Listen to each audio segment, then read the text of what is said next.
肃静！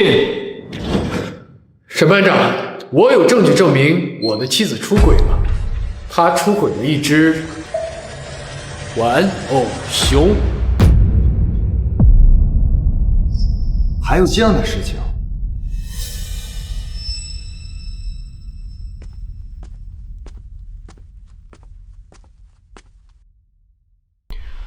半年前，宋宇有了这只玩偶熊之后，就把我赶出了主卧，每天晚上宁愿抱着熊睡，也不让我进来。老公，你怎么在这儿啊？今天是女儿的周岁宴，亲戚朋友们都来了，走，我们去招呼一下吧。好，我们走。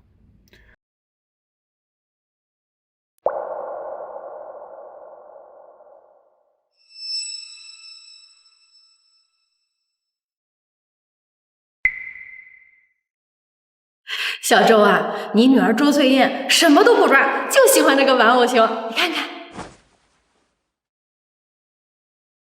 是吗？我女儿也喜欢小熊啊。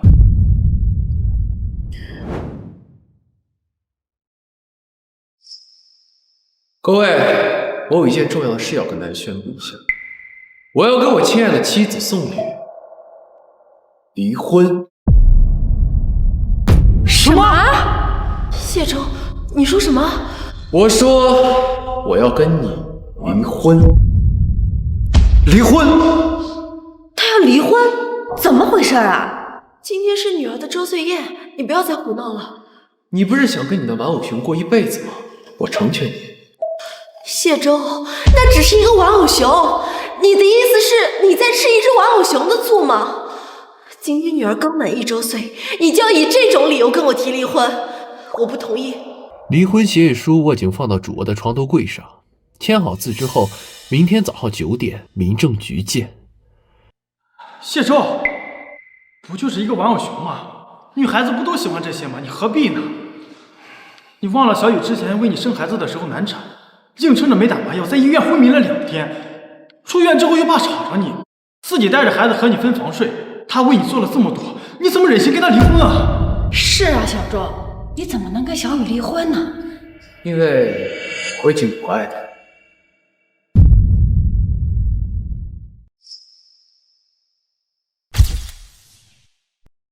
谢周，你难道忘了婚礼上的誓言了吗？执子之手，与子偕老，你不离他不弃。现在你的女儿才刚满1周岁，你说不爱就不爱了？关你屁事啊！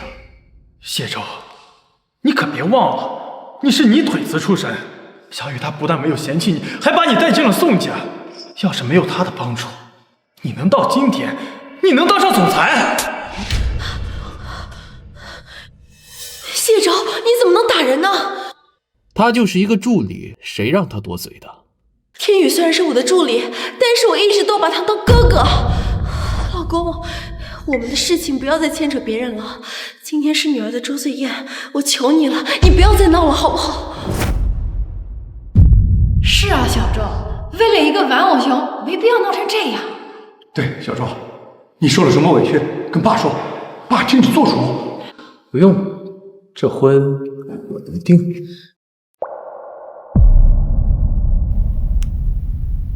你跟我离婚，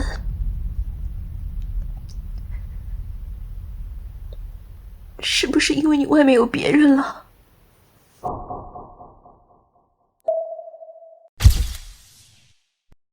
天宇哥一直跟我说，你这几天跟一个女生在一起，是因为他们。所以你怎么想？你觉得有，那就有了。什么？他在外面有女人啊？你说这大喜的日子他犯什么浑呀？是啊。我不管你们2个之前发生了什么，我给你3天的时间，要么好好过日子，要么我们法庭上见。宋家一定会让你净身出户。别忘了，你今天所拥有的一切，都是我们宋家给的。哼！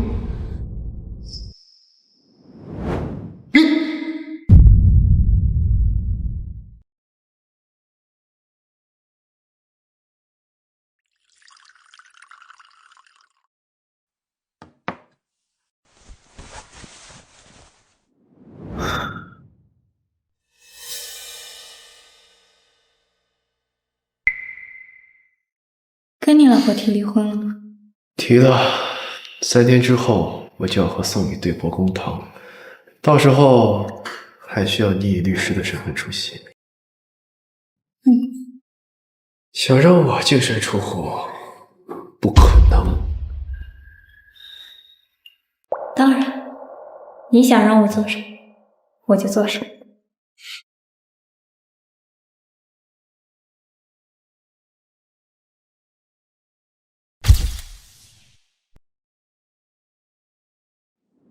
谢总，你听说了吗？他和宋总提离婚。不上门理事，也不知道怎么想的。宋总不就是喜欢抱着熊睡觉吗？这有啥的？我也喜欢。我听说他是在外面养了个小白，所以才抛弃宋总。都给我闭嘴！谁让你们胡说八道的？宋总，我们错了。老公，我给你买了一块表，你戴上看看。百达翡丽的限量款，花了不少心思吧？只要你喜欢，买什么我都愿意。不用了，我这次来公司就是来拿自己的东西，这块表还是留给你的玩偶熊吧。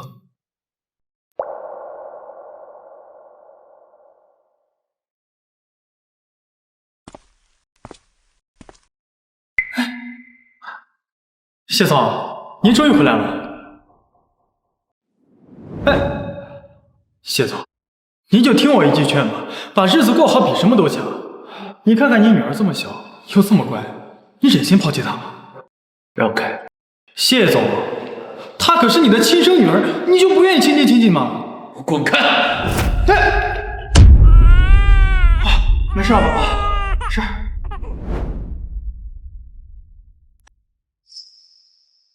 这是我妈妈留给我的遗物，这个家除了这个，也没有什么值得留恋的了。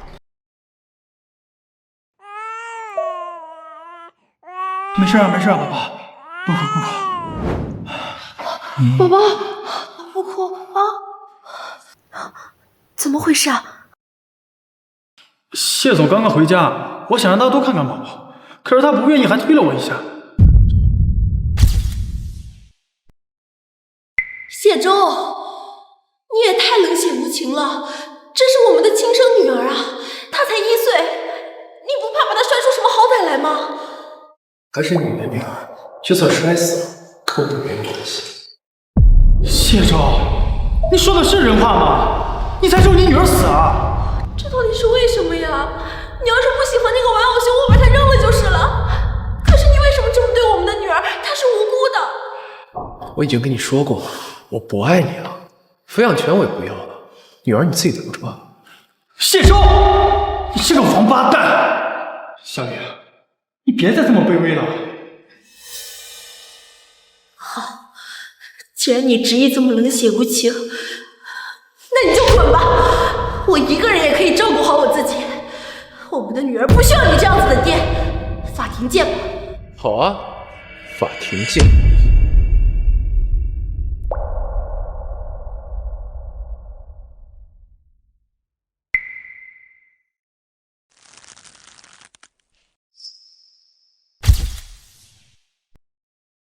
他出轨了一只玩偶熊。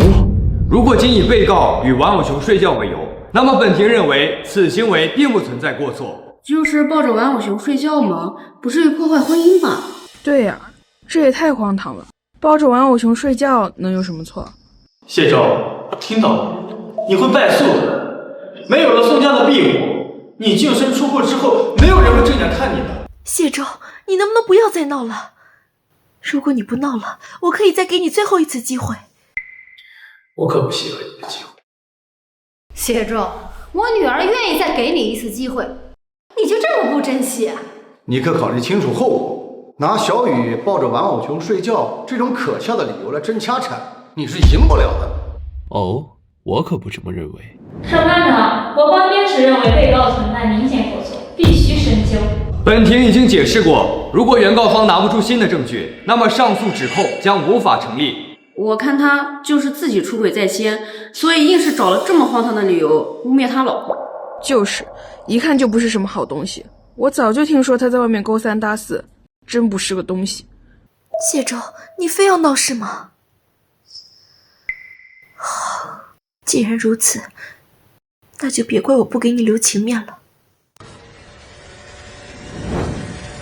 审判长，这个是谢周在婚姻期间发布到公开社交平台和其他异性的亲密照片，我要控告谢周婚内出轨和其他异性存在不正当亲密关系。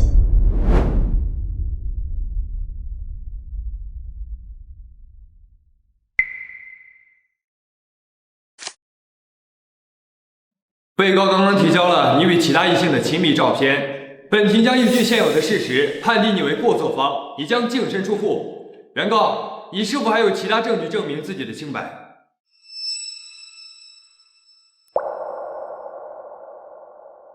既然没有的话，那本庭将立刻宣布判决。我有证据，我有证据证明宋宇婚内出轨。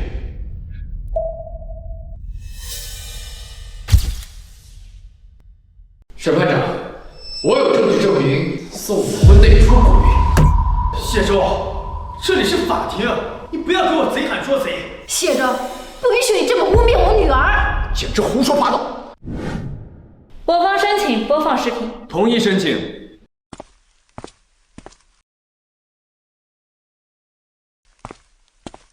请播放第一个视频。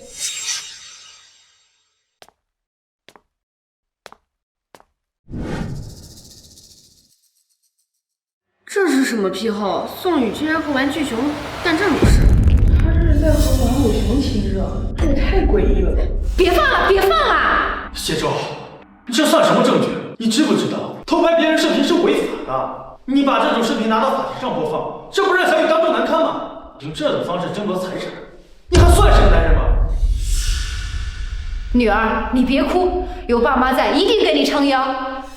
别人都说一日夫妻百日恩，你倒好，这样污蔑我女儿，你让我女儿以后怎么出去见人？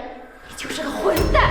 我真是瞎了脸，这么些年养了你这个白眼狼，你今天对我女儿的羞辱，我一定会让你付出代价的。肃静！大家先别着急啊，这只是第一个视频。审判长，请打开第二个视频。审判长，请打开第二个视频。谢周，你要再让他放视频，信不信我揍死你！肃静，请注意法庭秩序。我播放视频证据，你激动什么？还是说你要替宋宇隐瞒什么？你这个视频是偷拍，是违法的，不能作为证据。那他刚刚视频你的表现，你怎么解释？谢周，小雨她为你生孩子难产，在医院里常规了2天，因此患上了严重的产后抑郁，医生还给她开过证明。她之所以这么做，只是为了缓解症状。如果是产后抑郁，那也说得通了，毕竟抑郁患者做出什么稀奇古怪的事，也都有可能。当初我产后抑郁的时候，他都抱着花瓶哭呢。这个男人到底做了什么事，把自己的老婆逼成这样？真是太恐怖了！怎么会有这样的男人？谢周，你身为她的丈夫，不仅没有体恤一个患有产后抑郁的老婆，还用这种视频羞辱她，你到底还有没有人性？原来是产后抑郁症啊！审判长大人，这个白眼狼婚内出轨，还拍我女儿隐私，你一定要判他有罪啊！对呀，再把那个偷拍视频的也给抓起来。偷拍？我这可不是偷拍，这明明是宋宇自己装的摄像头。什么？小雨，他说的是不是真的？爸，我这也是为了方便照顾女儿。不管这个视频是不是偷拍，它都不能作为证据。没错，我女儿乖巧懂事，她怎么可能出轨呢？我看就是你血口喷人，把这个人要抓去坐牢啊！大家快看，那个熊动了！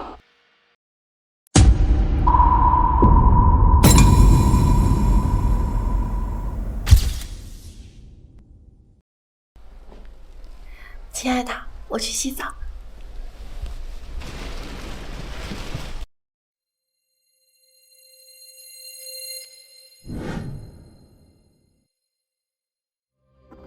这个熊的动作也太像人了吧？不会藏人了吧？难道谢周说的是真的？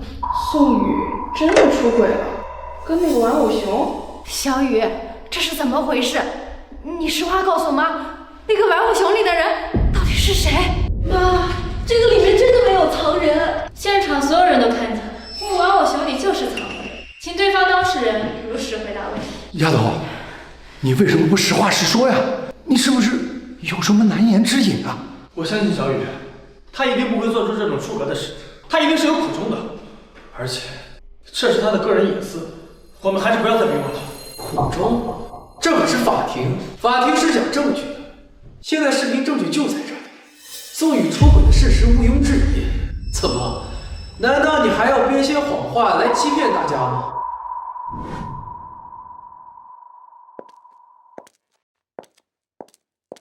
我说的都是事实，玩偶熊里面真的没有藏人。没藏人？那我那天晚上看到的、听到的又是什么？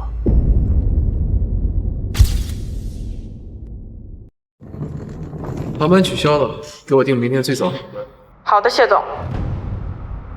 今晚好好浪漫一下。哎呀，讨厌！老公，你不是出差了吗？我改签了。老婆，你房间里刚刚是什么声音啊？哎呀，老公，哪有什么声音啊？可能是我听错了吧。老婆，我们已经好久都没有。老公，你明天不是要赶早班飞机吗？早点休息吧。而且孩子今天闹得很厉害，我也累了。好。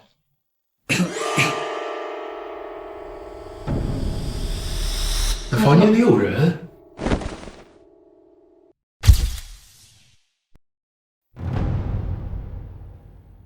老公，你在说什么呀？这房间里就我跟孩子2个人。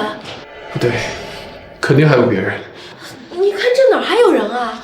而且孩子刚刚睡着，你别把孩子吵醒了。这个熊，这个熊怎么了？刚刚是不是动了一下？老公，你别吓我呀！这就是一个毛绒玩具，怎么可能会动呢？是吗？谢周，你还闹什么呀？你非要把孩子弄哭，你才满意吗？我不是这个意思，我只想进来看看到底有没有人，我没想弄哭孩子。你给我走！小雨，走！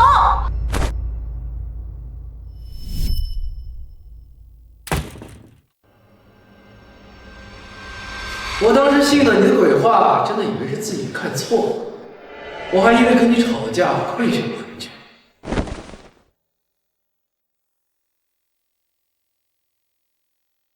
现在看来，我根本就没有看错，那玩偶熊里就是藏的人。那都是半年前发生的事情了，肯定是你记错了。玩偶熊里面真的没有藏人。没藏人，难道藏的是鬼吗？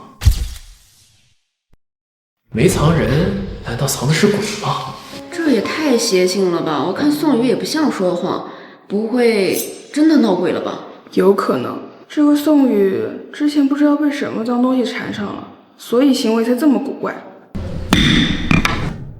法庭是神圣庄严的场合，我们要尊重法律，尊重科学，杜绝封建迷信。宋宇，请你告知本庭，那个玩偶熊里究竟藏着什么？沈班长，玩偶熊里藏不藏人并不重要，重要的是，您现在不要被这个谢周带了节奏，让他在这里胡言乱语，扰乱法庭秩序。女方家属，我看扰乱法庭秩序的人是你吧？审判长问什么你就答什么，你在质疑什么呢？闭嘴！你个狐狸精，就是你和谢周串通一气，在这里污蔑小雨。肃静，这里是法庭，被告家属请注意你的言辞，否则将以藐视法庭罪论处。宋宇，请你如实告诉本庭，这玩偶熊里究竟藏着什么？这关系到最后的判决。审判长，请您相信我，玩偶熊里面根本就没有藏人。看来你还是不愿意坦白啊。不过没关系，我已经把你的玩偶熊带到法庭上来了。什么？我已经把你的玩偶熊带到法庭上来了。什么？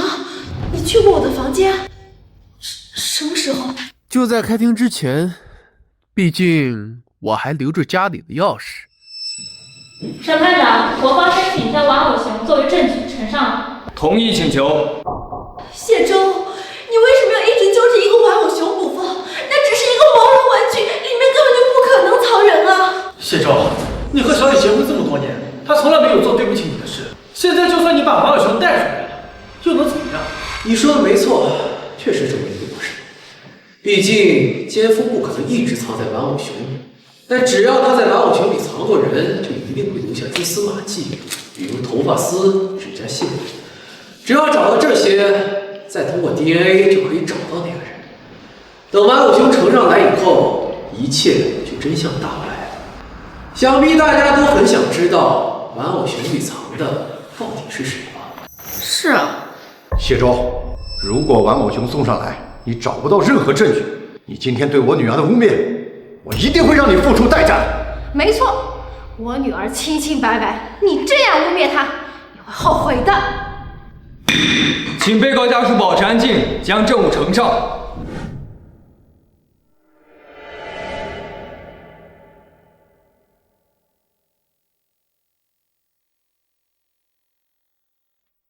审判长，这是在宋宇房间发现的玩偶熊证物，请开始检查物证。等等，审判长，就算这个玩偶熊是从小雨房间里找到的，可谁又知道谢周在里面都没动手脚，万一被调包了怎么办？毕竟玩偶熊是他们找到的，谁知道有没有调包呢？玩偶熊是我亲自拿过去的，全程在我的视线内，不存在被调包行为。那谁又知道呢？这个白眼狼一直污蔑我女儿，说不定他早就开始谋划这件事情。没错，他要是提前调包了这个熊，还在里面放了污蔑我女儿的证据，那我女儿一辈子的清白不就毁了？房间里的钥匙只有他有，半年前我就没有再进去过。你没钥匙，那你是怎么进去的？砸门啊！砸门？你怎么能砸门呢？那是我女儿小雨的房间。我们还没有离婚，那就是我们的家。婚姻存续期间，我有权回到我们夫妻共同的住所，而且法警同志到达现场的时候，全程录音录像，录像你们一清二楚。他说的没错，录像就在我身上，你们可以随时检查。既然取证方式没有问题，那么请继续检查。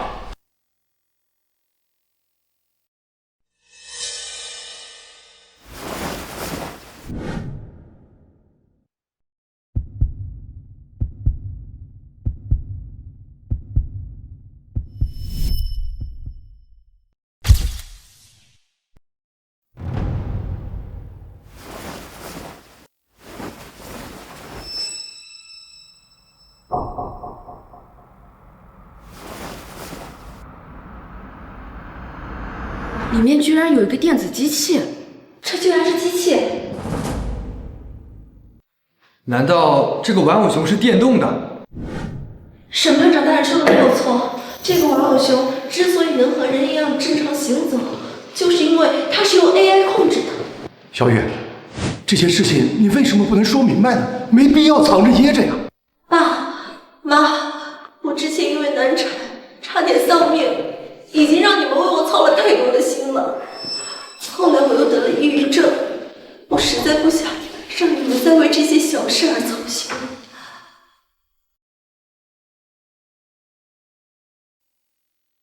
我从小就喜欢小熊，所以我就指定了这款玩偶熊。它毛茸茸的，很可爱，而且它还会唱歌、跳舞，哄我开心。可是我怕你们觉得我奇怪，会怪我，会担心我，所以我才一直瞒着你们。没想到宋宇这么孝顺，宁愿自己忍受痛苦，也不想让父母担心。真是个好女孩啊！这么好的女孩，怎么可能会出轨呢？傻孩子，你是我们的亲生女儿，我们怎么会怪你呢？是啊，女儿，以后有这样的事情，一定要跟爸妈说，我们一起来分担。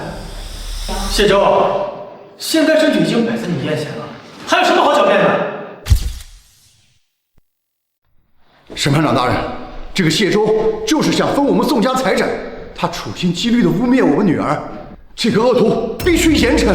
对，一定要让这个白眼狼把牢底坐穿了。这谢周背叛自己的老婆不说，还恶人先告状，非说宋宇出轨，真不是个东西。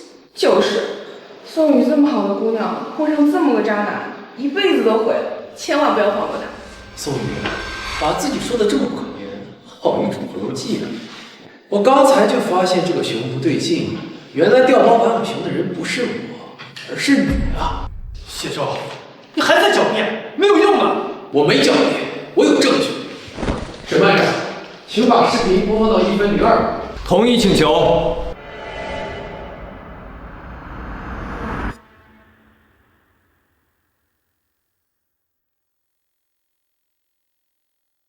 大家请看，这视频里的玩偶熊和现场这只有明显区别。我方合理怀疑这是2只玩偶熊。我反对。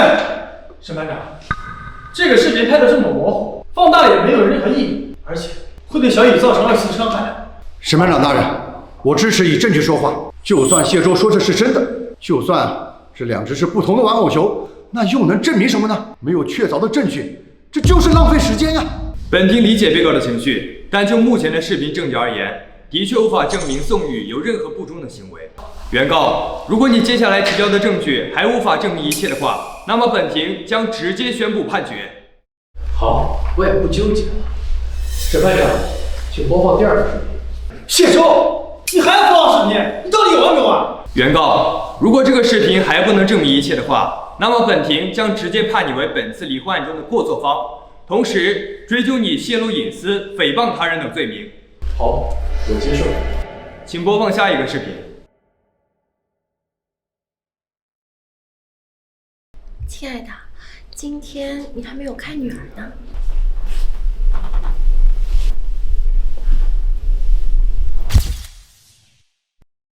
这熊真是个高科技，还能哄孩子睡觉，我都想买一个了。要不是刚刚看那个视频，还真以为里面藏了个活人呢。就这么个破玩意儿，他怎么可能做出视频里这么复杂的动作？你一个3流野鸡大学的辍学生，你懂 AI 吗？你有什么资格在这里质疑？审判长，这个玩偶熊是我从国外专门找人定制的高科技玩偶熊，它的所有东西都是由 AI 生成的。它之所以能和人做出一样的行为，就是因为它是一个高科技的。你不懂其中的原理，这很正常。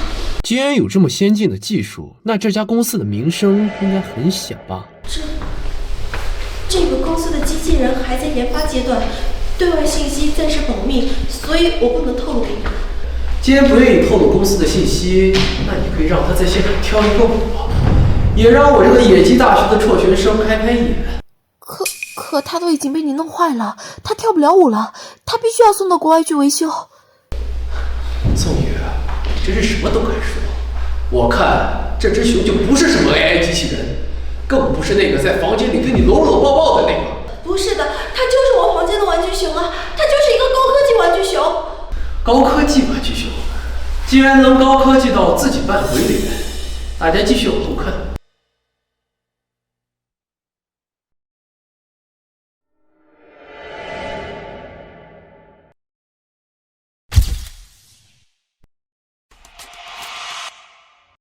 这么高科技的玩偶熊，还真是闻所未闻。它只是模仿人的行为而已。模仿人类的行为，还是说它根本就是人啊？大家快看，他把头套摘下来了。害怕。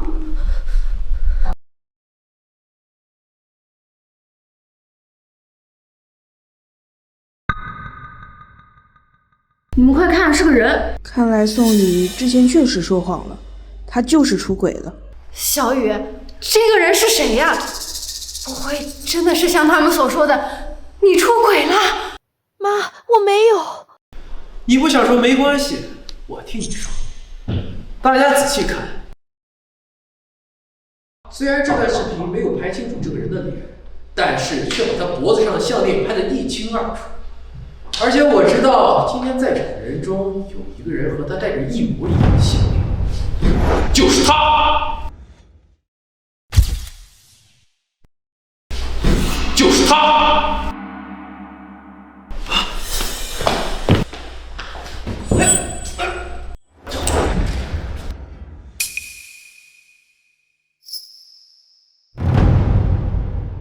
天宇，这是怎么回事啊？我们宋家一直拿你当亲人，你就是这样报答我们的吗？我不知道，那个人根本就不是我。但是你脖子上的项链跟视频里的一模一样，你还要狡辩什么啊？这是小雨送我的生日礼物，这么多年，我一直拿她当亲妹妹看待，我怎么会跟她说出那种事啊？天宇哥说的没错，这个视频里的人确实不是他。不是他是谁？难道你要说这玩偶熊成精吗？是我。亲爱的，我刚从国外回来，还好赶上，就说你这个老公是个渣男。你就是被告的人证？是的，审判长大人，在玩偶熊底下的那个人就是我。不可能，你在给他做伪证。视频里那个人是戴着项链的，而你没有戴。你说的是这条项链吗？你怎么也有？有什么好大惊小怪的？我和小雨从小就是最好的闺蜜，这条项链就是她送给我的，象征着我们的友谊。审判长，小雨因为生孩子患上了抑郁症，医生建议她有情感陪伴，所以我经常扮成玩偶陪着她。你的意思是你藏在玩偶熊就是为了陪他？抑郁症患者的痛，你永远不会懂。小雨指望不上你，我自然要陪着她。我刚刚提到项链，你就带着一条一模一样的出现，这未免也太巧了吧？这张照片是我们3年前拍的，项链就在我脖子上，我还需要解释更多吗？要知道你这么对他，我早就回来了。要知道你这么对他，我早就回来了。被告人证，近半年你有1半的时间都是在国外，那么你又怎么证明视频里的玩偶熊是你呢？审判长，方婷从小和我一起长大，她知道我最喜欢小熊了，所以每年过生日，她都会装扮成玩偶熊陪着我。对，我们可以作证。没错，我女儿每年生日，方婷都会穿上玩偶服来为她庆生，年年如此。小雨顾及夫妻情分，不想公开。为了证明她的清白，我不得不揭露真相。证人要清楚，法庭上作伪证可是要承担法律责任的。审判长，我发誓，我说的每一个字都是真的。请看视频。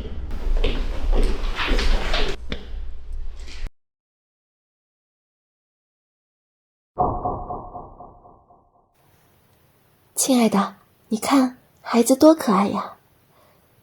亲爱的，把头套摘了吧，别把孩子吓坏了。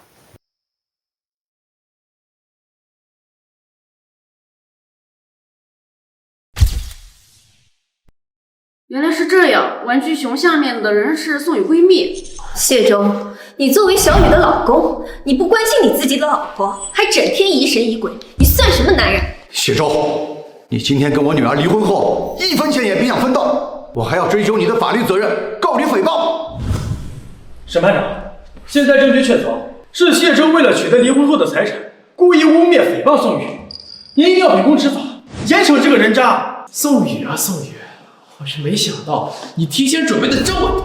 我说的不过都是事实罢了，难道只允许你侮辱我，不准我反击吗？谢周，你根本就没有实质性的证据，反倒是你和那个看不清女人的脸的亲密照片摆在这里，你根本就不曾狡辩。我还有个视频，就在送来的路上，可以清晰的拍到玩偶熊下的那个人。我可以很负责任的说，那个人就是你。原告，你是否还有新的证据要提交？是的，审判长，因为在开庭之前，宋雨就已经销毁了房间里的所有录像，刚才的视频也是我方通过技术手段恢复的。谢周，你不要再编故事了。你所谓的宋雨出轨，不过是你的污蔑，哦不，是你的幻想。幻想？小婷，这是什么意思啊？因为啊，他脑子有病。反对，对方证人公然侮辱我方当事人。被告证人，请注意你的言辞。不，这不是侮辱，这是医学事实。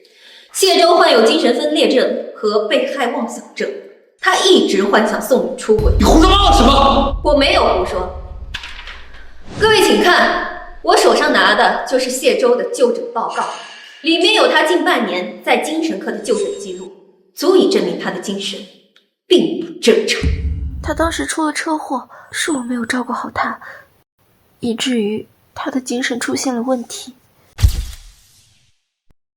原来谢周就是个疯子。摊上这种人，宋宇真是倒了大霉了。都给我闭嘴！我再说一遍，我不是精神病。他车祸康复以后，就变得多疑偏执，经常疑神疑鬼，甚至半夜还……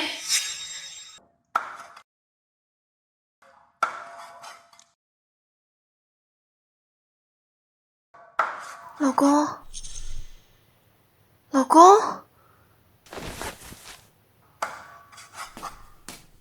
老公，是你吗？你在干什么啊？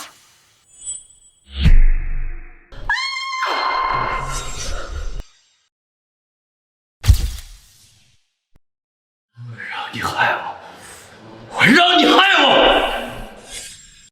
如果当时不是保安拦着，我都不知道会发生什么。女儿，发生这样的事情，你怎么不告诉我们呀？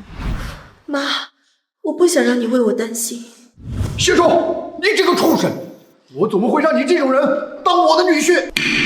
请被告家属注意控制情绪。宋宇，你胡说八道什么？那天晚上根本不是你说的这样。我手上的这些伤，就是他那天晚上用刀划的。你把小雨害成这样，连一句道歉的话都没有，还在狡辩。就是，都动刀子了，连一句道歉都没有。怎么可以这样？真不是。大家都别怪他，他当时出车祸了，是我没有照顾好他，以至于他的精神出现了问题。我当时应该耐心陪在他身边的，这都是我的错，我没有做好一个妻子，所以才让他幻想我跟玩偶熊发生了什么。我不怪他。看来我们都错怪宋宇了，都这种时候了，他还在为谢周说话，真是太善良了。是啊，她真是个好妻子。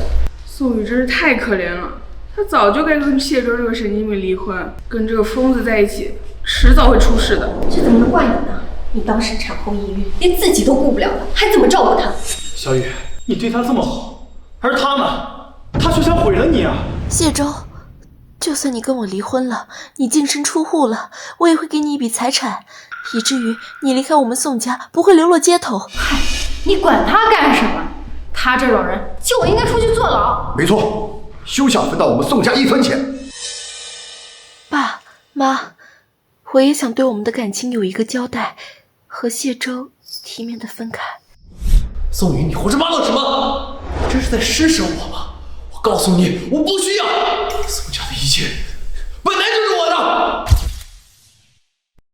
谢周，我看你的脑子真的是有问题。我女儿那是可怜你，愿意给你一些补偿，你别给脸不要脸。当初要不是我女儿非要跟你在一起，以你的身份，一辈子也别想跟我们宋家有任何交集。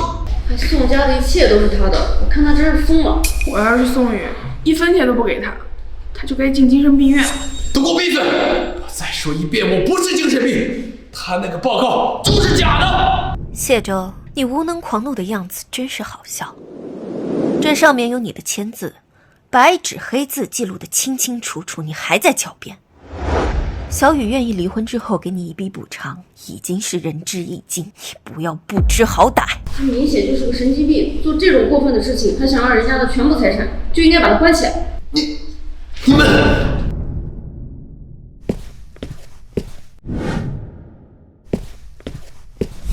审判长大人，我知道我现在说什么都没有用了，但是我还有证据，这个证据可以证明宋宇就是婚内出轨。够了，谢周，你就一点都不顾及我们夫妻之间的情分了吗？你之前放的那些视频，除了侮辱我，让我难堪，还有什么其他的意义吗？审判长，我方申请播放关键证据。我不同意播放。对，不同意。我们不同意播放。肃静。鉴于原告此前提交的证据可信度存疑，本庭驳回此次申请。审判长，我可以保证的，这个视频里清晰的拍下了玩偶熊里面藏着的那个人，宋宇他就是婚内出轨啊！谢周，你还要胡搅蛮缠到什么时候？请全体起立。本庭根据现有事实，现判决如下：原告谢周在婚内与他人发生不正当关系，破坏原有婚姻，属于明显过错方。我不接受，视频就在这里，你看一眼就明白了。他们几个畅通一气做伪证，宋宇他就是婚内出轨，你看一眼，你看一眼。小雨，小雨。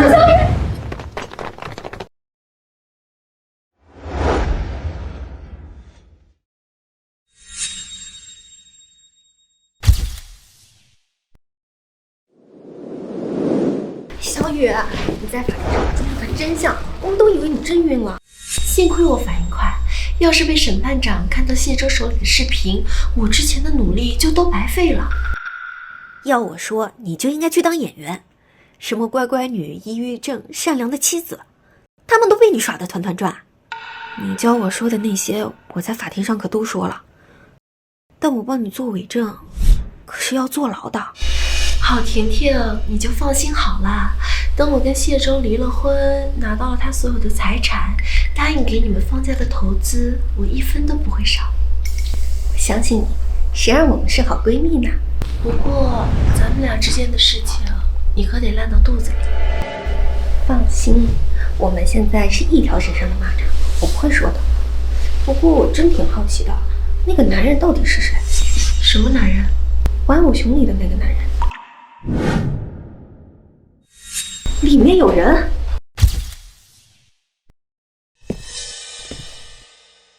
这是我的秘密，我不能告诉你。咱们现在的关系，你连我都要隐瞒，难不成你之前答应我的承诺都是骗我的？既然你这么想知道，那你可得为我保守秘密。亲爱的，把头套摘了吧，给我的好闺蜜好好看看。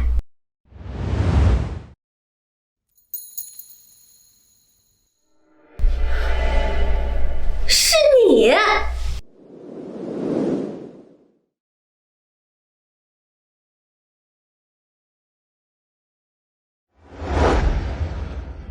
生气了？在这喝闷酒摔杯子可没有用。要是那个视频能早点拿出来，这场官司我们就赢定了。现在不也没输吗？事情既然已经发生了，就没必要耿耿于怀。你现在应该担心一下社会舆论，社会舆论对我们很不利，我担心影响后面的开庭。朋友们，有没有关注最近宋氏集团的离婚案？总裁谢周居然被爆出患有精神病，宋宇一定要和这种人渣尽早离婚，并且让他净身出户。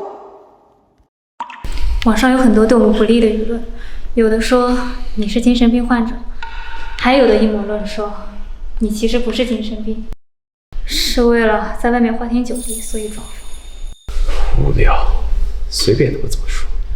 舆论已经失控了，3天后就是终审。如果我们到那个时候再拿不出实质性的证据，你不仅会净身出户，还有可能被以其他罪名起诉。别担心，我又找到一个新的证据，这份证据足以让宋家万劫不复。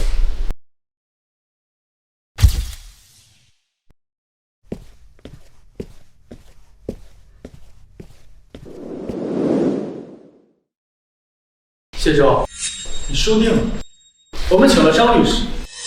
张威，你们认识？他是我们行业内知名的前辈，专打离婚案件，在行业内创造了不少神话。宋家居然把他请来打这场官司，看来是花了大价钱。宋宇是想置你于死地，咱们得小心。巧了，我也是。谢周和宋宇离婚一案2审现在开庭。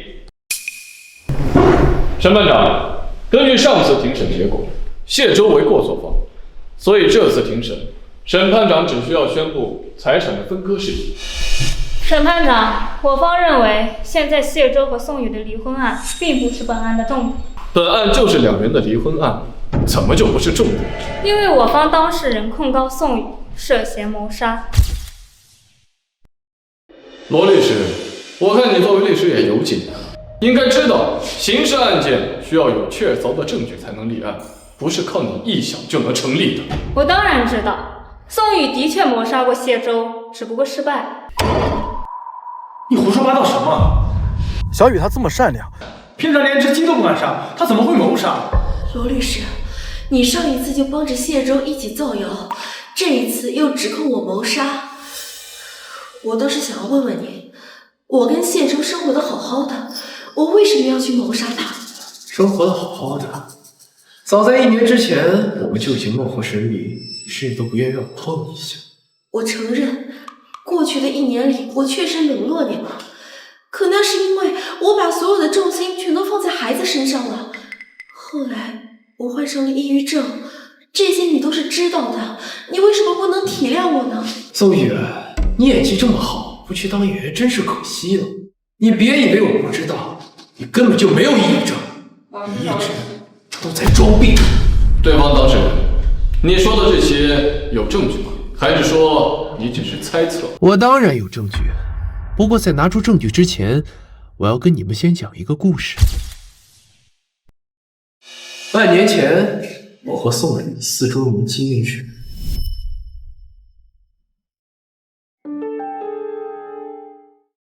老公，你看，我今天穿的好看吗？漂亮。我今天在万豪酒店订了包间，晚上我们好好庆祝一下。想这么周到？当然啦。对了，你的车我拿去保养了，你开我的车去。那我先去趟公司，咱们晚上见。老公，路上注意安全。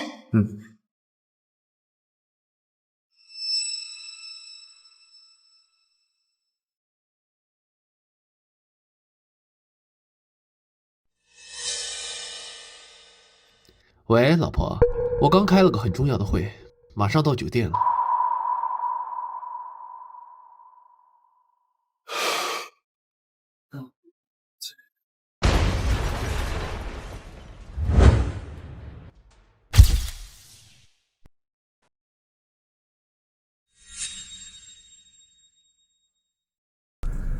谢先生，你醒了，我们已经通知了您的妻子。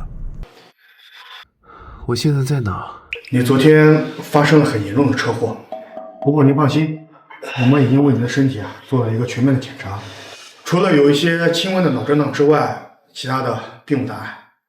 谢谢医生。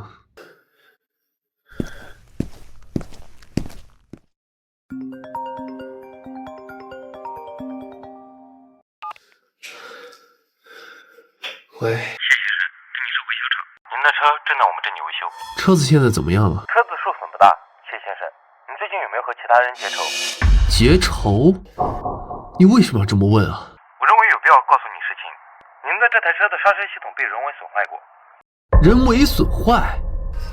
你的意思是这次车祸是有人要害我？我们只是将知道的情况如实告诉您。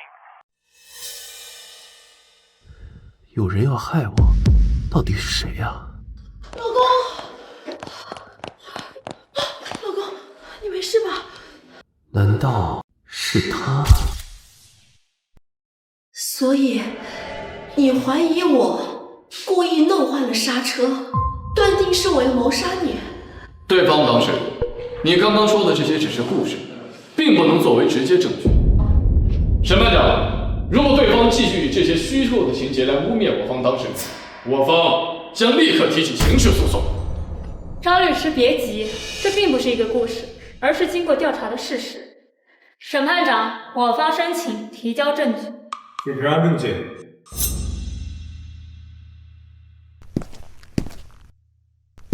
根据我方调查显示，今年半年前，也就是今年的3月10号，苏天宇曾去过一家名叫红客的汽修店，他开的那辆车正是我方当事人出车祸的那辆。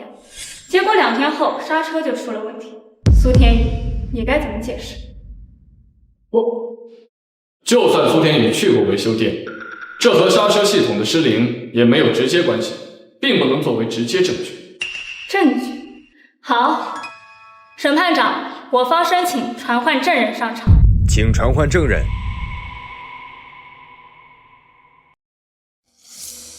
你是红客汽修店老板李鹏？是。你记不记得今年3月10号那天，有一辆车牌京 A8888的奔驰车到过酒店？我确实见过这辆车。审判长，我怀疑证人在说谎。3月10号离今天已经有半年多了。如果不是事先准备，普通人怎么可能记得那么清楚？那天是我的生日，我想着早点关门，他突然开这辆车过来，非得让我帮忙处理一下，所以我印象深刻。那他找你也是维修的？我也以为是维修的，但是他让我把刹车弄回来。你帮他了？我怕出事儿，所以一开始没帮他。但是他给你钱了。那笔钱够我修1年的车，加上我店里生意不太好，我就答应他了。哦，我发誓，我只是动了传感器，绝没弄坏刹车。那你记不记得那个人长什么样？时间太久了，记得有点模糊。你看看这法庭上有没有他？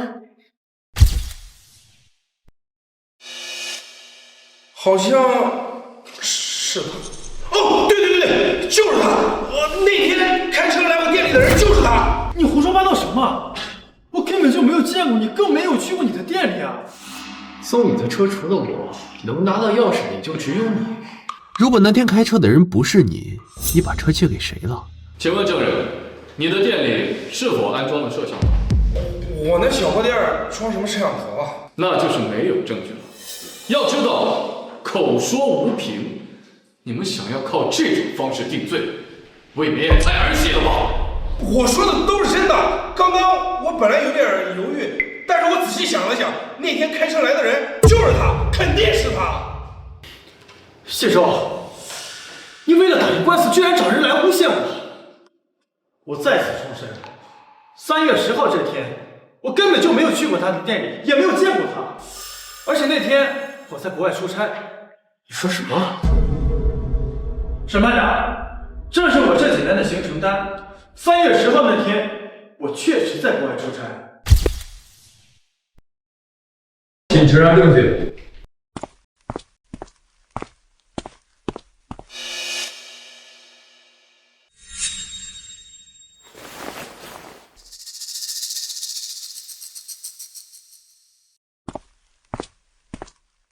刚刚已经核实过了，苏天宇在今年的3月10号确实有搭载航班的记录。苏天宇那天在国外，那汽修店那个人难道是他的分身啊？难道真的不是他？审判长，既然谢中的证人无法证明去过维修店的人的身份，那他们的指控不成立，请您立即宣判谢周就是本离婚案的过错方，并且追究他们诽谤我当事人及其家人的刑事责任。审判长，这些年我为宋家付出了一切，自从我娶了宋雨以后，我就从来没有做过对不起他的事。真正背叛的人是他。谢周，现在都证据确凿了，你还在狡辩什么？明明是你出轨，却还要倒打一耙污蔑小雨。那我请问，我出轨谁了？那个人就是你的辩护律师，就是他。那个人就是你的辩护律师，就是他。这些是我们通过技术手段还原了高清照片，在照片上可以看到，与原告举止亲密的这个女人，就是原告的律师罗曼。这些照片足以证明两人具不正当关系。我不过就是和他走得近了一点，这就算出轨吗？那你现在还坐在宋宇的旁边，是不是也算出轨啊？你这是在找骗！宋宇，这场戏你到底还要演到什么时候？我是真没有想到，你连跟踪的手段都能用出来。那是因为我太在乎你了，我想要弄清楚你到底有没有背叛我，所以我想弄清楚你在做什么。老公，我多么不愿意相信你做了对不起我的事情，可是我没有想到你居然……宋宇，我真是小瞧你了。那我请问，你还拍到我和其他女人出轨的证据了吗？谢周，你还真挺贪的呀，一个不行还要好几个。也就是说，除了我的照片，没有别的女人的照片，对吧？现在的小三当真是不要脸了，不仅勾引人家的老公，还想争夺原配的财产。这种品行不端的人根本就不配当律师。哼，在笑什么？是在掩盖你的心虚吗？想到好笑的事还不能笑一笑？我告诉你们，谢周和谁出轨都行，唯独跟我不可能。根据华国法律规定，夫妻关系中一方与婚外异性发生情感或者性关系，为过错方在离婚时不具备分配夫妻共同财产的权利。罗律师，现在证据已经提交上去了，你是逃不掉的。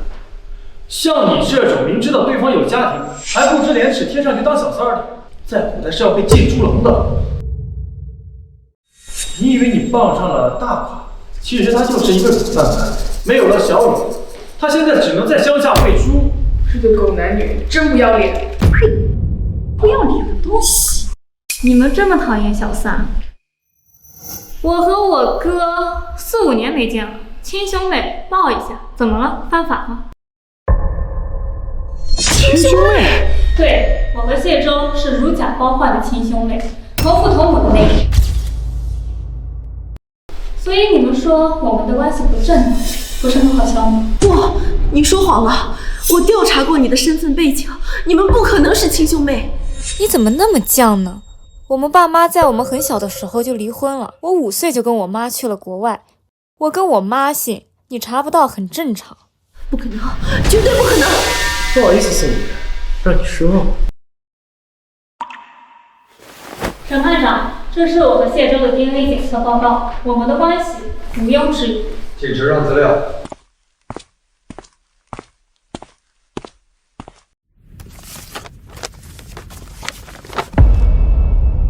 没错，谢周和罗曼确实是亲兄妹。审判长，那他们对我出轨的指控是不是也不能成立了？没错，本庭认为谢周和罗曼兄妹确实不存在婚内出轨行为。张律师，你别看着了，快找机会反驳他们啊！对方证据充足，我没办法反驳。宋宇，看来我们又回到同一起跑线了。不对，我的复仇现在才开始。请证人李秀兰出庭。小雨，这不是你家之前的保姆李秀兰吗？她怎么给谢周作证呢？是啊，你不是给他发工资了吗？他这不是吃里扒外呢吗？他半年前就回老家了，我也很久没有看到他了。你竟然把他给找过来了。婷婷，帮我调查一下我们家之前的保姆李秀兰。我叫李秀兰，之前在谢先生和宋太太家里做保姆，今天过来是给谢先生做证人的。李阿姨，我记得你离开小雨家的时候，小雨给过你一大笔钱，你现在却要给这个人渣做人证。谢先生是好人，太太跟他没法比。谢周到底给了你多少钱？你要这么说。尊敬的审判长，谢先生和太太结婚，我就在他们家照顾他们的饮食起居。我能证明有婚外情的是太太。请问证人，你如何确定是宋宇出轨了呢？还要怎么确定？是我亲眼看到的。你看到了什么？我看到了一个玩偶熊。我看到玩偶熊在房间里走来走去，还和太太抱在了一起。不可能，这一定是谢周叫他说的。你又懂了？我没有撒谎，我就是在太太的房间看到了玩偶熊。对方证人，有没有可能你看到的那只玩偶熊其实是个机器人，又或者是我的当事人的闺蜜方婷假扮的？不，我确定那个玩偶熊里面藏的就是一个男人。那天下午，太太说想吃绿豆糕，等我买回来以后，太太，您要的绿豆糕我买回来了。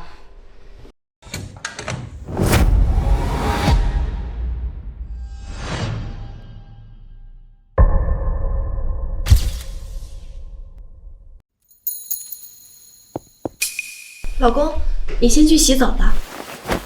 李阿姨，你有什么事吗？太太，你要吃的绿豆糕买回来了，刚刚不知道先生在家，不好意思打扰你们了。没事，你出去吧。李阿姨啊，今天这个事情怪尴尬的，所以你看到了什么，不要出去乱说哦。你放心吧，太太，我不会乱说的。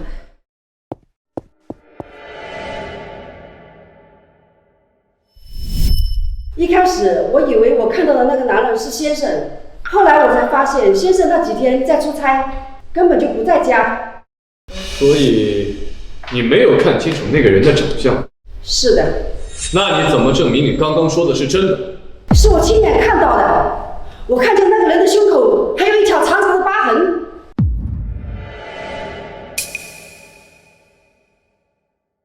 审判长，我认为对方证人刚刚说的只是一面之词，很有可能是受了某些人的指使，在这里污蔑我的当事人。我没有。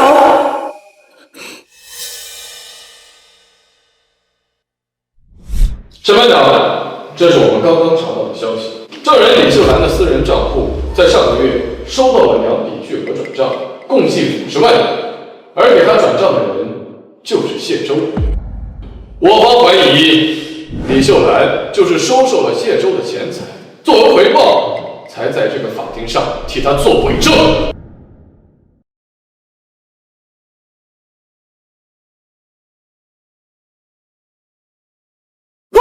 不是的。得了吧，我看你就是和谢周串通一气的。梁阿姨，你是不是忘了小雨给你开的工资是市场的3倍？你就这么忘恩负义？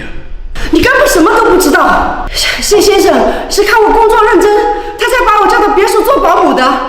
这5年来给我开工资的一直都是谢先生。女儿，是这样吗？李阿姨，你既然在别墅工作的好好的，工资又是市场价的3倍，后来为什么走了？都是他逼我的。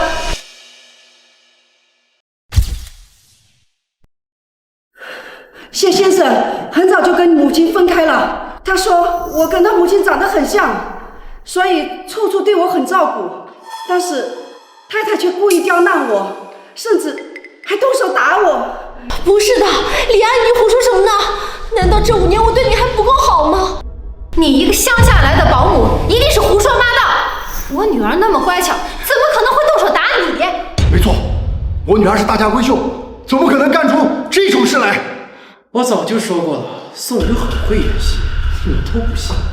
你少在那火上浇油了，谢周。其实我早就想走了，但一方面先生真的很照顾我，另一方面我也确实很需要这份工作，所以我就忍下来了。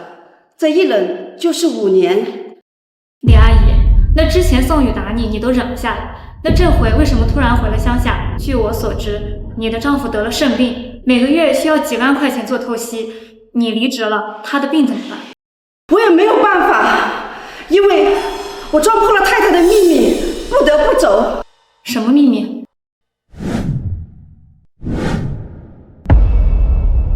太太要谋杀谢先生。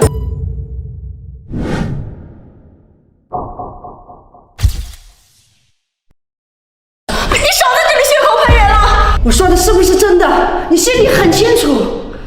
那天你跟王尔修说的话，我都听到了。那是今年3月。那天我本来是想请假回老家，但出门发现证件没拿，所以我又回了一趟别墅。亲爱的，只要谢周死了，我们就可以光明正大的在一起了。放心，谢周开的车我已经做了手脚，只要他今天猛踩刹车，必死无疑。谁？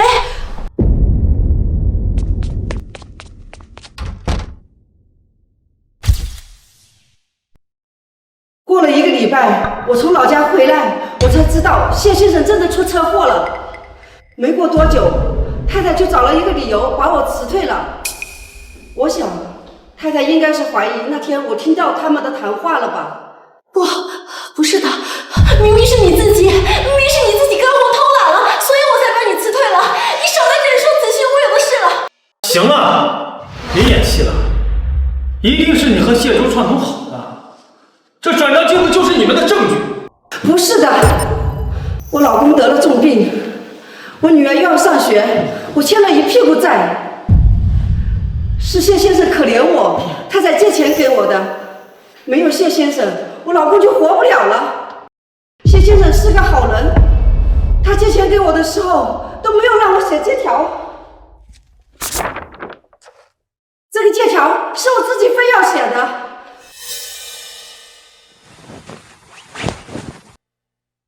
你们这些都是从嘴巴里说出来的，想要靠这些叫指控我的当事人谋杀，依旧是无凭无据。谁说的？证据就在这里。这个证据上次大家都看过了，你还有什么好说的？这是经过我修复过后的证据，里边清楚地拍到了玩偶熊下的那个人。这个视频里的明明就是方婷啊，上次大家都看到了。审判长，他们的视频是虚构，真相在这儿。审判长，我方申请播放新的证据。我不同意。审判长，这不符合规矩啊！既然原告有新的证据提交，那么请呈上证据。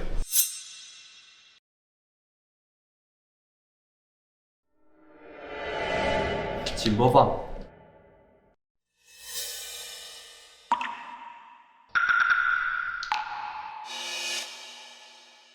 审判长，我请求立即停止播放。谢周，你到底要干什么？干什么？查明玩偶熊家到底是谁，真相马上就要大白。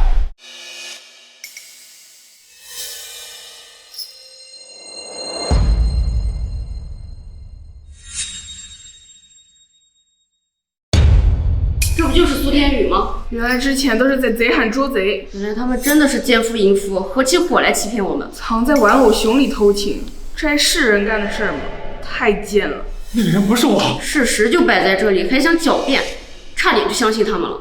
小雨，那个人真的不是我！败坏家风，我们宋家的脸面都让你丢尽了。是啊，你平时那么乖巧，怎么能做出这种事情来？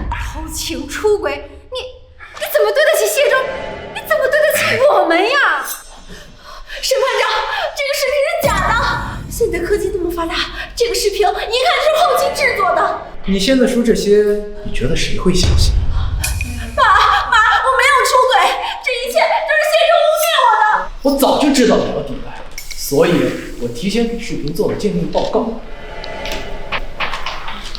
审判长，这是司法机构给视频做的鉴定报告，可以确保视频没有任何后期加工。请呈上证据。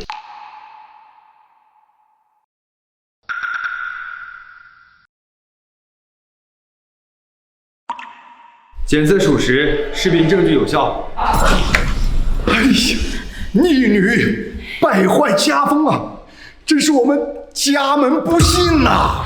是啊，谢周那么好的一个人，你居然背叛他，我怎么生出你这样的女儿来？你们两个老不死的喊什么喊啊！大不了财产我分谢周一半。不好意思啊，宋女士，根据华国法律规定，婚内出轨的那一方将净身出户，并且我方将追究你涉嫌谋杀女方当事人。将苏天宇和宋宇带下去调查他们的犯罪事实。谢周，你还要进监狱，我弄死你！扰乱法庭秩序，把苏天宇拖下去。你诬陷我，那个人根本就不是我，你王八蛋！不是的，别抓我，我不要坐牢！我错了，我真的错了，我求求你原谅我这一次好不好？宋宇，你不是知道你错了，你是知道你要坐牢了。不是的，老公，不是的，我还爱你啊，你也一定爱我的，对不对？你再给我一次机会，我发誓，我一定做一个好妻子。你再给我一次机会。宋宇，你说的这些你自己信吗？老公，我知道你恨我，你不原谅我很正常。可是我们还有一个孩子呀，我们的孩子刚1岁，孩子那么可爱，他不能没有妈妈呀，所以我不能坐牢。小周，小雨虽然错了，但是孩子没错呀。是啊，小周，你看在孩子的面子上，就饶了小雨一次吧。孩子是无辜的，但是跟我有什么关系啊？老公，你恨我，我可以理解。可是孩子是你的亲生女儿啊，你不能这么对她。宋雨，到现在你一点都不知错，你真的以为我什么都不知道吗？你什么意思？什么意思？本来我还想给你点面子，既然你脸都不要了，那我就成全你。并不是我没有人性，而是这个孩子根本就不是我的。什么？怎么可能？不，他说好，孩子就是他亲生的。审判长，我方当事人已提前做了亲子鉴定，根据 DNA 显示，宋宇的女儿和谢周没有任何血缘关系。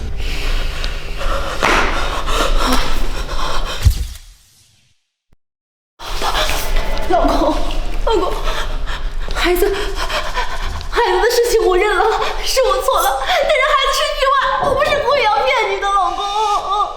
宋宇，你现在彻底变了，你已经不再是我之前认识的那个宋宇了。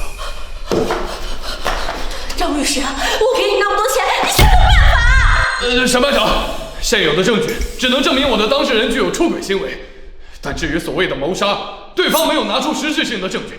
现在就羁押我的当事人，这不合法理。你说的没错，我确实拿不出他杀人的证据。不过这些年宋宇偷税漏税，还把公司资产转移到海外的私人账户上，证据就在这里。有了这些证据，同样可以让他坐牢。不可能，这是我们宋氏集团的机密，你是怎么拿到的？我是怎么拿到的？这些年集团都是我一个人在忙活，我忙上忙下，拿到这些很难吗？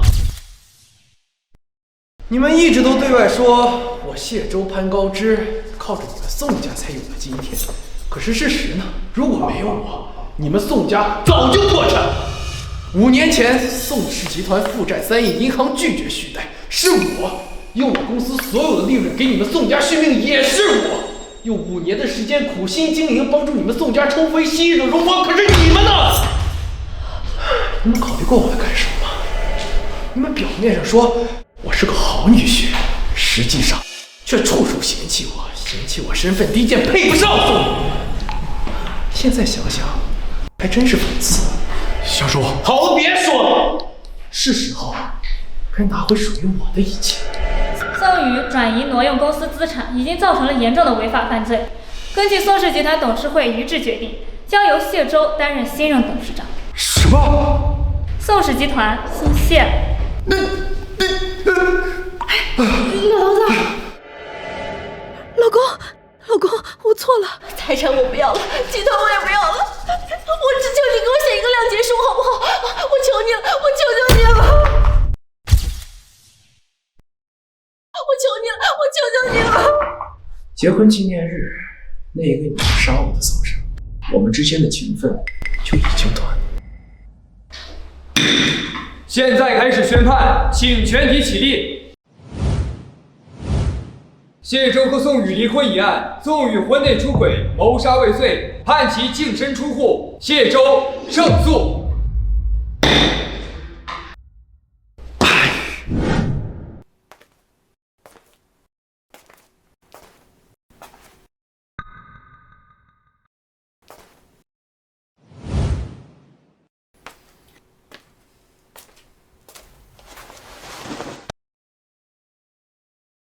结婚5年，没想到事情会发展成这个样子。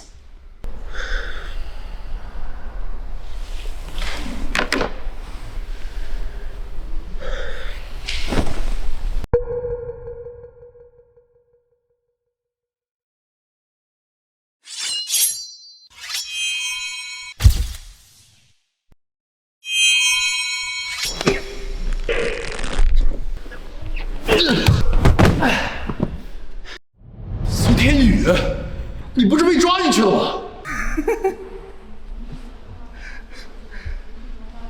你错了，我是苏天宙，苏天宇的哥哥。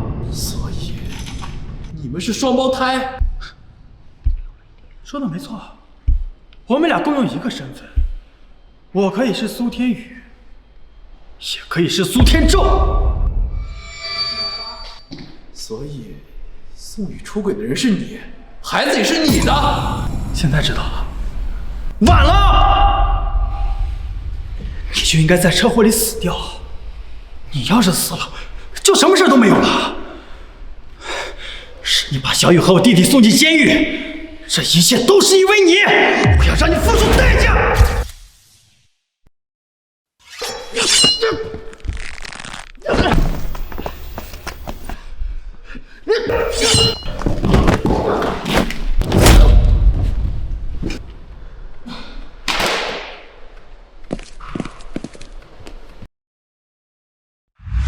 我们不分开了，不分开了。他怎么变成这样了？法庭宣判之后，他接受不了现实，就变得疯疯癫癫的，后来就被送到了精神病院。他一个富家千金，没想到为了一只玩偶熊，竟然毁了自己的一辈子。想想也是可惜呀。没什么可惜的，在他背叛我、想我死的时候，就该想到会接受法律的制裁。